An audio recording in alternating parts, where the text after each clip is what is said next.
فنحن مصممون لكي نحتفظ بالصوديوم في الجسم ونتخلص من البوتاسيوم، أي بمعنى هذا تصميم الإنسان أصلا تصميم نباتي. لكن مع مرور الوقت تذوقنا للملح أصبحنا بدأنا نقتنع بالقليل منه حتى بكميات كبيرة، مما أدى إلى تخوف السلطات العلمية والصحية في العالم من هذا الشيء.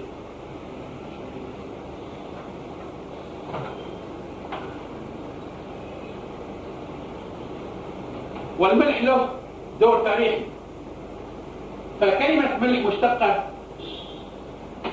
من كلمة سيليريوم أو سلري، لأنه في العصر الروماني كان الجنود يدفع لهم رواتبهم ملح، فكان يسمون الناس يساوي وزنه ملحا بدل ما كان يساوي وزنه ذهبا.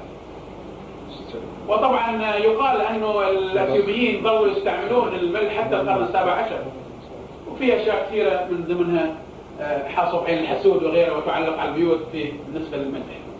إنما الملح دخل بطعامنا كشيء ترفي، وبالتالي بدأنا نستعمل. الآن ندخل في التفاصيل شوية. ما هي أهمية What's the importance of salt or sodium in our life? To know this, we have to follow the salt when we eat it. It goes first to the intestine, where we absorb the salt. Is to push sodium from inside the cell to the outside of the cell. By this, it will bring potassium inside the cell. That's why this pump is called a sodium pump. What will happen during the absorption of sodium, which is very important for us as physicians, that the sodium by pumping inside will go into the lateral spaces of the cells. These are lateral spaces, or they call them paracellular spaces. Once it goes in, it will create an electrical gradient, because sodium is a positive ion.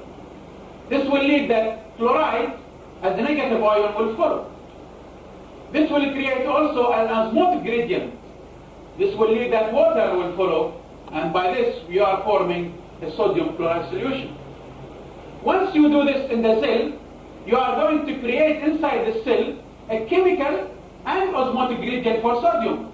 So there will be sodium here higher than here. It will pass to the cell and it's going to be the same. It's a vicious circle for the absorption of sodium. Understood?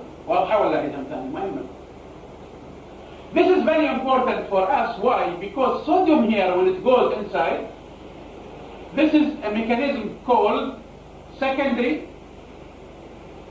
transport system or co-sodium system. The glucose and the amino acid in the intestine, especially in case of low concentration, لو كان كمية قليلة منهم, the low concentration cannot pass in a high concentration, which is called uphill passing. So the sodium will help glucose and amino acid to go into the intestinal or tubular cells. By that, there is on each cell, there is 2 receptors on each cell. These 2 receptors, one for sodium, one for glucose or amino acid. And without satisfaction of these receptors, no sodium, no glucose or amino acid will go into the cell. So the absorption of the 10 to 20% of glucose and amino acid in the intestine or in the tubules of the kidney will depend on the availability of sodium. This was taken care of and was used by WHO first, and now it is a revolution in the treatment in the third world by giving the oral rehydration therapy. The oral rehydration therapy, which is really a revolution, and it's a very safe procedure, depends on the sodium co-transport, or the relation between sodium and the glucose. And this is a table showing you the types of oral rehydration therapy which was successfully used for treatment of diarrhea. It is very successful in children especially, very safe and very cheap. And the best of them, which you will see, is that one, the WHO low sodium. WHO high glucose is less effective than this one, and then the companies have already produced this. I will leave this later with you, so if you need it for the future. Of course, you will see the percentage important, that the percentage between the sodium and the glucose. And there is an inverse relationship between both of them. And it is 2-to-1, the relation. Right? This is the order. Now let's see how the pump works in the body. And it's important for heart. Now the pump which we talk about, in actual fact, is a protein. It's composed of two parts.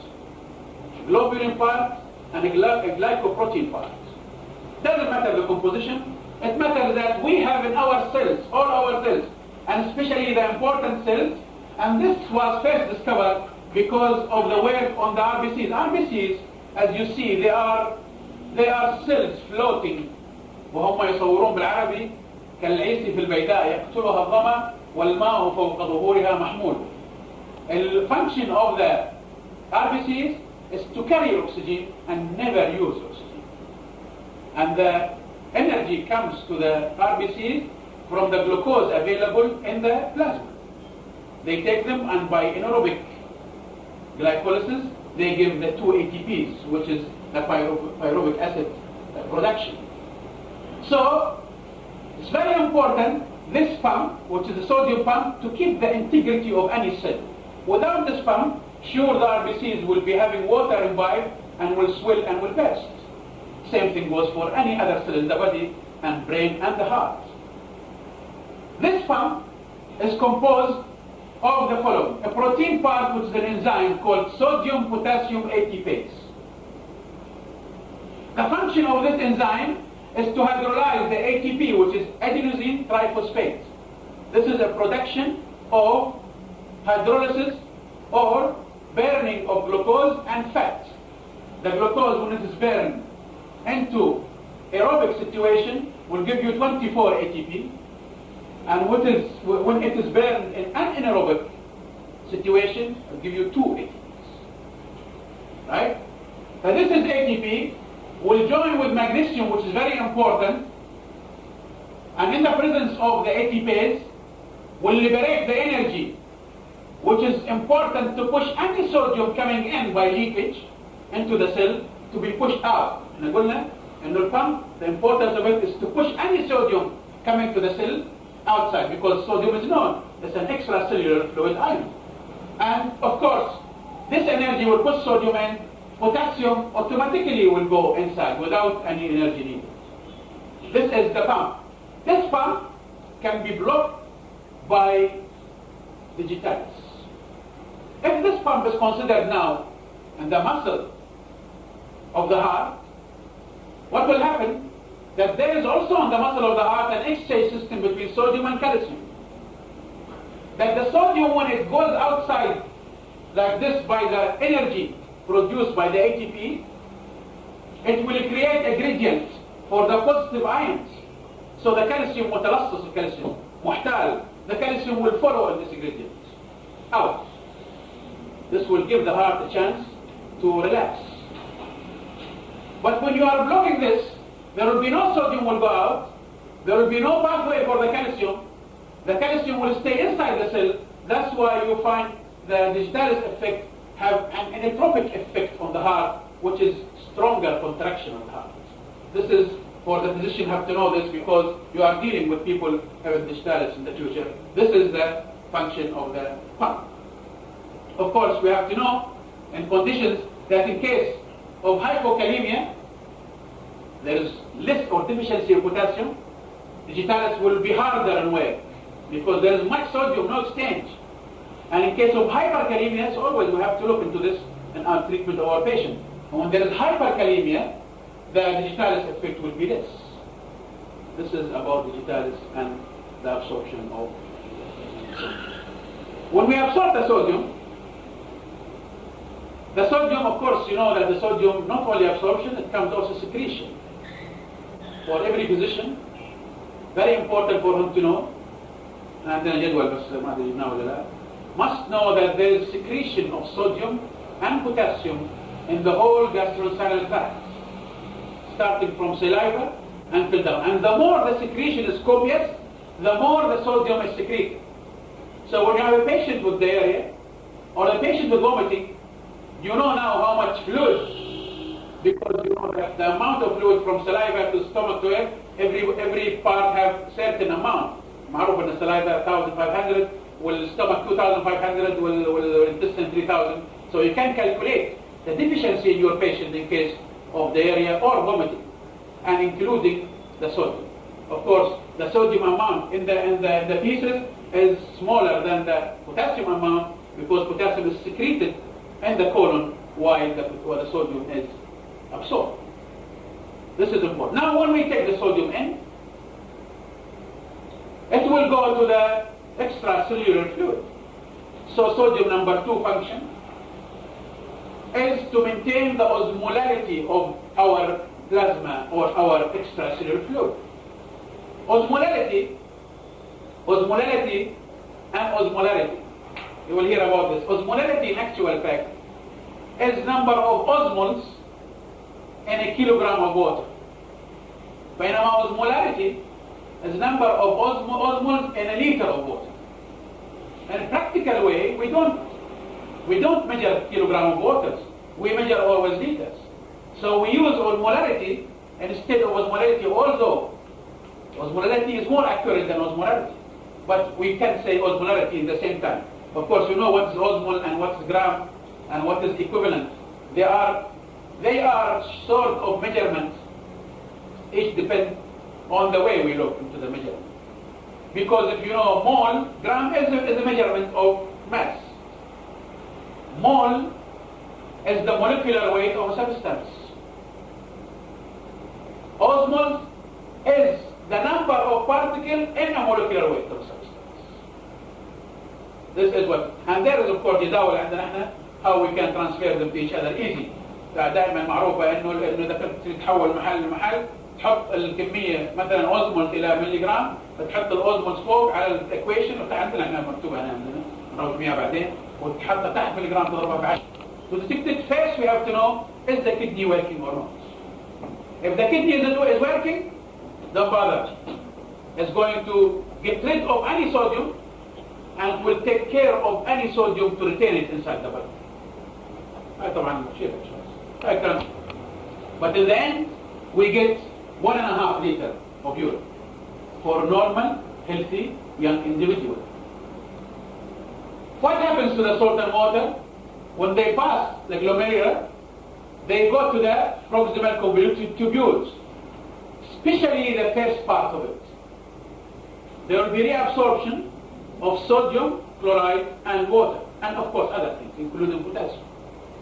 Right? Until we end here by the loop of Henle. By that time, 70 to 75% of sodium and the water will be absorbed. But the type of the solute which we get here, or solution which we get here, in actual fact, isotonic with plasma, because the concentration of sodium here is the same as in the plasma, no difference. And what's the importance of this? Now they will pass into the thick loop of Henle, and then the thin loop of Henle, and the ascending part, thin and thick. This will be here, there will be very slow reabsorption of sodium, slow. In the thick loop of Henle, the ascending part, there will be no absorption of water, completely blocked for water. No water will be taken here. And it will continue going until the proximal and distal tubule. There will be slight absorption of water and salt. The absorption of water and salt in the last part of the proximal, of the distal tubule, with the collecting duct, is under the influence of hormones. One of them is the famous aldosterone, and the second of them is the ADH. The ADH for water, and the aldosterone for sodium and potassium. In actual fact, aldosterone is more important to potassium than sodium, because it enforces sodium to be absorbed, because it secretes potassium into the tubules. This is the latest issue about the aldosterone function. Now, so we are reaching a situation that also by 15 to 20% will be absorbed here, and the rest, it depends on the need of the body will be under the effect of ADH. Now we'll work on diuretics. How diuretics work? الجدول اللي عندنا تقريبا to some extent approximately, it doesn't mean that the furosemide doesn't work on the distal tubule or the proximate works, but little. But the main function will be according to this. The main function, proximal tubule will be acetylamide. The ascending limb of Henle will be furosemide and the other mercurial, which is not used now. The distal tubules will be the thiazide types and the other types. And the collecting that will be, there is two functions in them. These two will work locally, and this spironolactone will work by antagonism of aldosterone. But mainly, the work of any diuretics in the body, mainly, is to reduce the absorption of sodium chloride. This is one of the importance of sodium in the body. What will happen, for example, for the acetylamide in the artery? This will work, the first one, by blocking carbonic acid anhydrase, which is very important enzyme present in the especially proximal tubules and little in the distal tubules. So the chance here is to work on the proximal tubules. What is the importance of this? In the brush border of all the proximal tubules, there is carbonic anhydrase enzyme. The diuretic will work by preventing reabsorption of by bicarbonate, which is the negative ion. What is the importance of bicarbonate? Bicarbonate is system, one of the most important buffering system in the kidney. What will happen? That when the bicarbonate comes with sodium, sodium by the other methods, which we said will be passed, then the bicarbonate, because sodium when it goes as a positive ion, there must be a positive ion replacement. It will give hydrogen ion or sometimes potassium to replace it. The hydrogen ion, when it comes to the fluid with bicarbonate, will make carbonic acid by the action of carbon hydrate, and then it will be dissociated into water and CO2. Then the CO2 comes inside, again by action of carbonic anhydrase, will be formed with water into carbonic acid, and the bicarbonate will be transferred out. And as you can see, the bicarbonate which is here is not the one which goes outside. It goes to water and CO2, then form another bicarbonate. Right? If we block carbonic anhydrase, we are blocking this, so in that time we are going to create electrical gradient here. That means for this to be neutral, we have to leave positive ion with it, and this is going to be sodium. So this is the mechanism of how this diuretic can work and prevent sodium to go outside through preventing bicarbonate. This will lead to increase the amount of salt and water in the urine and will lead to diuresis. Next one is the furosemide, latex. كلنا طبعا نستعمل. This is famous. Now we have to know more about this. The latex, in actual fact, it works on the loop of Henle, on the distal, on the ascending part. احنا قلنا الاسcending part. The ascending part is one of the most important part in dilution and concentration of urine, which is called the mechanism of multiprayer, and there is another one called exchanger, the counter current mechanism. The counter current mechanism here, sodium and chloride will pass out with an ascending limb, thick loop. It will go to the thick loop of the descending limb. At the same time, water will come from this out. But water never come out from here. By this, in actual fact, if we have sodium all the time and chloride here, and we have sodium chloride added to this here, that means we are creating a very concentrated area in the medulla of the kidney. This is the most important thing in case of dilution and concentration of urine. What will happen? That the latex will not come here to work like the other one. It will be added to the tubular solution from tubular cells secreted by the cells. In the proximal tubules. So when it comes here, it will work immediately on this type of sodium chloride and the one which come here to stop reabsorption of it. By this we are having extra sodium chloride, so the water must be by osmosis with it, and by this we are having diuretic effect. Important point about Lasix. For people who use Lasix for a long time, if you give an injection of Lasix, tremendous effect. After this, when you put them on tablets, you will look to the urine amount will come normal sometimes. In actual fact, the Lasix is working. But the kidney make tricks on this. Two tricks. Sometimes more, but the more important two. One of them, it will increase capacity of the distal tubules to reabsorb sodium and chloride. Right? فهو ده تجوه water إلا الwater كميته اللي تروح في البول. Second thing was called braking mechanism. Braking mechanism, the proximal tubules itself, it's going to increase the capacity. يقول لك أنا why I absorb 70, I absorb 80%. But this is called braking mechanism. So there is mechanism which the kidney fool the Lasix. Don't worry about it. The Lasix once there is going to work. It's one of the safest diuretics, and this is used in wide range in medicine. طبعا البقية they work on the same principle on the sodium also.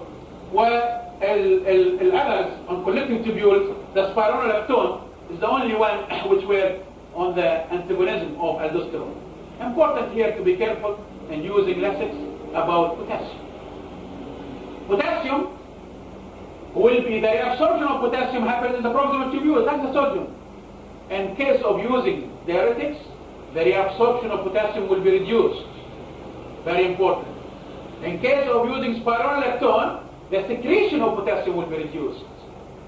So to be careful if your patient is hyperkalemic, be careful of using this type of diuretics. This is about diuretics. Now there is another function for the sodium, which we'll come to the next lecture, I hope, about the effect of sodium and the nerve transmission and muscles. I'll talk about it when it comes to the calcium in details better. Now we come for the sodium. Where do we find the sodium? Sodium present in every food and including water. Now we have done in our unit دراسة هيبين لك منين بياخدوه. وانا طبعا احنا برضه اولادنا الان كلنا نفس الشيء لما نروح في ذات اوروبا كنا نعيش على الاكلات هذه. فلما يصير فطير دجاج 907 ملي جرام، ولما يصير كنتاكي اللي هو مفضل للجميع يصير 2234 ملي جرام، which is very big amount. يعني تصور لو واحد اكل 3 وجبات من هذا خلاص كانه فعلا غطى 3 مرات احتياجه من الصوديوم. الليمون في واحدة لما تصير الصويا في كذا. الطماطم كمثل في 14 ملي جرام، لما تصير طماطم سوق شوربة 932، ولما تصير بيوري طبعا السلطة احنا كلنا نستعمل طماطم بيوري، شوف كميتها قديش 1498 ملي جرام. طبعا هذه أمثلة لكم موجودة في المحاضرة في القراءة مالتي، إذا تحبوا تحطوها للاسترشاد للمرضى قد يسألوكم ايش الصوديوم والملح نستعمله في حال احتياجه. حنتكلم بعدين عن الاحتياج. طبعا في جداول اخرى احنا ايضا بعد في قطر، هذه طبعا ايضا جداول اخرى عندي موجوده حاطكم اياها ايضا عن انواع الخضروات اللي فيه، بالخرشوف قديش والشمندر قديش، كلها محسوبه، شوف كمياته. فلذلك الانسان العادي لو كل هذا مره مرتين في اليوم من دولي خلاص معناها انه بامكانه ان يكتفي ما ياكل اي ملح من على السفره ولا يحط ملح في الاكل. ويفضل بالجماعات المصابين هنتكلم عنهم بعدين which is the main issue of the lecture hypertension and so on. طبعا احنا ايضا في قطر حللنا المياه اولا حسب كل فريق وجدنا فيه اختلافات بسيطه، انما المهن المعدل موجود في قطر نسبه المياه الملح في المياه القطريه عموما اللي من التنكر تيجي من 45 الى 70 ملي جرام which is very good with international standard. international standard 200 بارت بير مليون، احنا عندنا اقل منهم. انما قلت طبعا حللنا الاداء المياه في مختبرنا، طبعا الدكتور قط معروف كلكم تعرفونه، التحليل كان جيد ونشرناه بالعربي ايضا موجوده في مجله الدوحه. فهذا كما ترون هذا شوف الجرمني 440 ملي جرام زياده عن معدل اليومي للانسان، يعني واحد لو شرب ازازه من هذا كانه شرب ازيد مما يحتاج. طبعا يجي بعدين الجماعة دول الإبيان والدوحة والقلفة وكلهم موجودين في جدول أنتم موجودين عندكم في المقالة شغل الدكتور عثمان. هذا بالنسبة للكلام العام عن طبعا الآن في العالم في اتجاه لوجود مطاعم قليلة الملح وأكل قليل الملح، وبالعكس حقيقة الأكل المجمد الآن القليل الملح اكتشف إنه فيه ملح، وفي جداول أيضا عندنا موجود إنه الكيك فيه ملح. الكيك يعني الكيك السكري هذا فيه ملحين وكمياته موجودة ومعترف فيها. أصبح فيه خطر أو خوف في السلطات الصحية، لذلك قامت بعض الشركات العالمية تحاول أن تصنع بديل للملح، واليابانيين أخيرا في اليابان اكتشفوا بديل للملح ما فيه الصوديوم، ويعتقد أنه سيكون بالنسبة لهم دورة الملح، لكن ما أعتقد نحتاج إحنا نوصل للمرحلة هذه، حنتكلم عنها بعدين لما نتكلم عن effect of salt on hypertension. Now the main issue salt and hypertension. طبعا كلنا تدريسنا الأساسي إحنا جيل اللي طلعنا بدون ملح، أو اللي يكون مطلوب منا نقول لكل مرضانا لا تاكل ملح. بناخذ طبعا نتكلم عنها حتى سنة 75 كانت القاعدة كهذا الشكل، أن احنا لازم نمنع كورس مرض العصر الحديث والحضارة اللي هو الستريس فاكتور، الاحتراق من الداخل. هذا أيضا له دور، ودور حنقول عنه بعدين، لأنه اتضح أنه relaxation therapy now on the list of treatment biofeedback mechanism، واليوغا is number 2 on the list in treatment of hypertension, especially the mild essential one. فإذا معناها أن احنا لازم ندور طريقة. فنتكلم الآن من هم مؤيدون.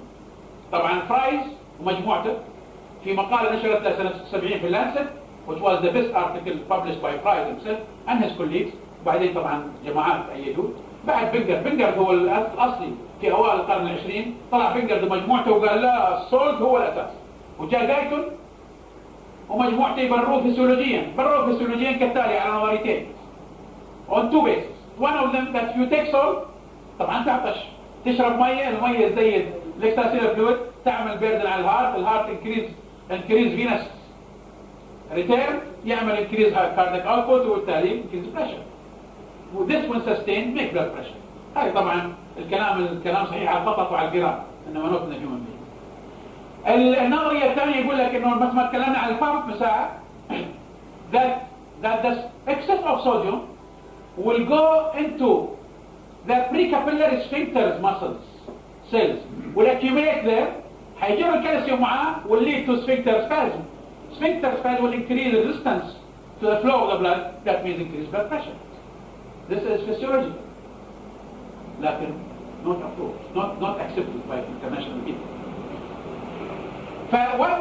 مين اللي يأيد؟ يقول واحد that according to epidemiology study they find that the Eskimos, the people who live in the Amazon Valley, the people who live in the Malaysia mountains, the people who live somewhere in Central Africa, they haven't high blood pressure. بينما people who live in Japan, especially north of Japan, people who live in Western society, where there's plenty of Kentucky chicken and hamburger, and all these things, they have high blood pressure. And even these people who live in that areas, when they travel to these places and stay for a long time, they develop blood pressure. Number one. Number two, clinical trials in the beginning days of Bengard and the others for them, because of the effect on their mind of Bengard and the others, طلعوا الرايس ثيرابي والأشياء دي معروفة، طلعوا باكيتس وباعوها وسموها أسماء مختلفة. They are the people who produced on a low scale, very small number of people on their trial that salt can, or a reduction of salt can reduce blood pressure. Right? Experimentally, they have injected and they have given some types of rats and rabbits, and they have produced, no doubt, high blood pressure in these. These points, الجماعة المضادين يقولون لهم الدراسات الوبائية epidemiology, although there is in Central Africa people, but there is now in Central Africa also people who have high blood pressure. These people, they may have genetic problems, as we have said now, majority of the studies concentrate on genetics, because recently maybe you read in the newspaper, there is some types of rats they have genetic predisposition to hypertension, either we give them salt or not. They breed them in the laboratory and they make hypertension. About the clinical trials, sure, there is no doubt about it. Majority of the clinical trials who have been tried on reduction of sodium that reduce blood pressure, it was not prospective control trial. يعني ليست دراسة مراقبة مستقبلية. This is very important fact. This is the one in the hand of these antagonists, الجماعة المضادين لكي يواجهوا فيها جماعات أثبتت. الأشياء الأخرى الزيادة الجماعة كنكيج ومجموعتها تقول لك واي بما أنه يمكن الصول with other factors وجد طبعا الصول reduction. If you reduce weight, reduce saturated fat, reduce alcohol, reduce cigarette, it can help. نقدر هنتكلم عنه بعدين where we can use it, but not alone. فيقول لك why, since we have mild hypertension, can lead suddenly to stroke. Nobody knows when we get stroke, and this is the worst of the blood pressure. We can live with the pressure if there is no stroke or there is no heart attack, but since there is stroke and heart attack or any other vascular problem, why we can live with it. And there is drugs now available in the world, and every day there is a new drug.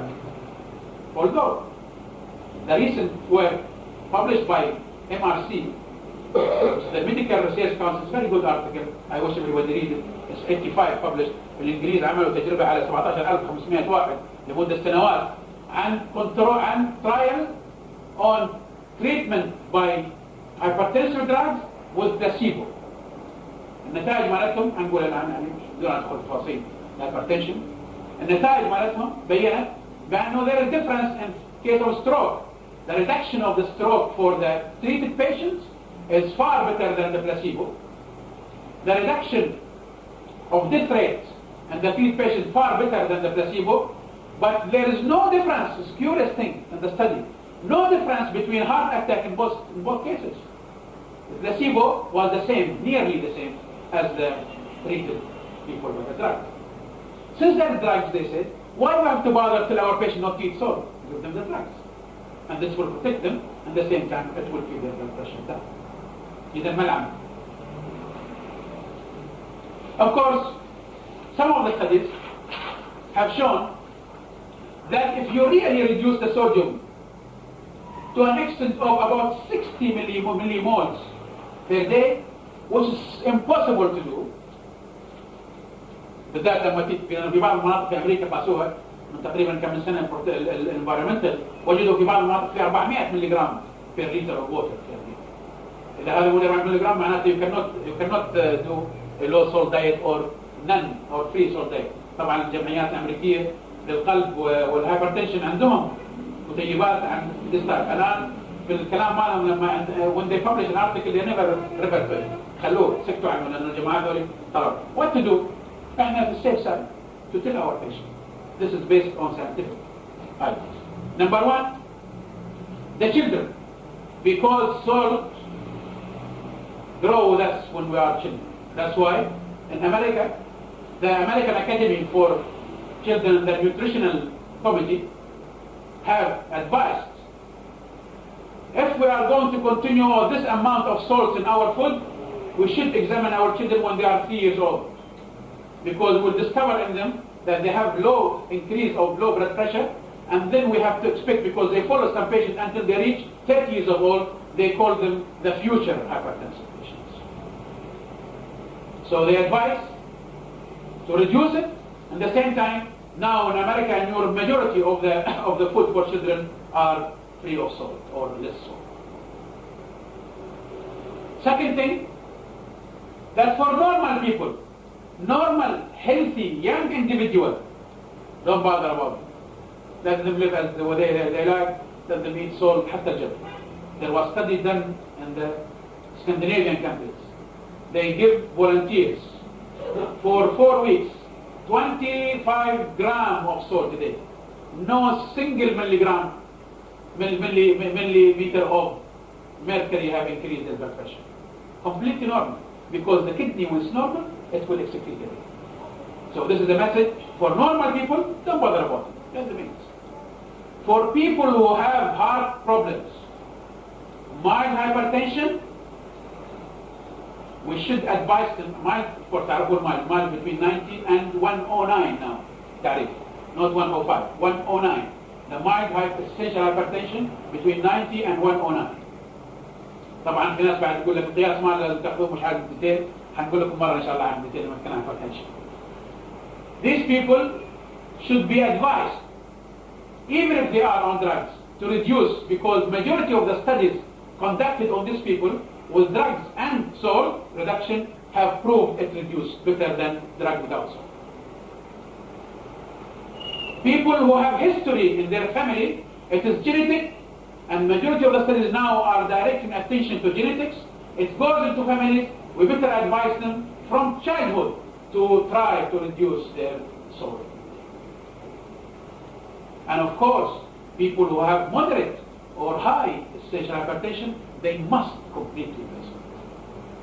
Advising them also at the same time to reduce cigarettes. The recent study in the MRC, which I told you, which is considered now really in Britain a famous and revolution study, they have tried on the people who take the drugs, which I talked about, not the placebo. They took a group of smokers and non-smokers. The change is different, tremendous. Smoking, now after this, there was studies before, but after this study is an effect on the hypertension. By this, I hope I give you as much I can. وأعطيناكم من الملح كفاية. شكرا لإصغائكم.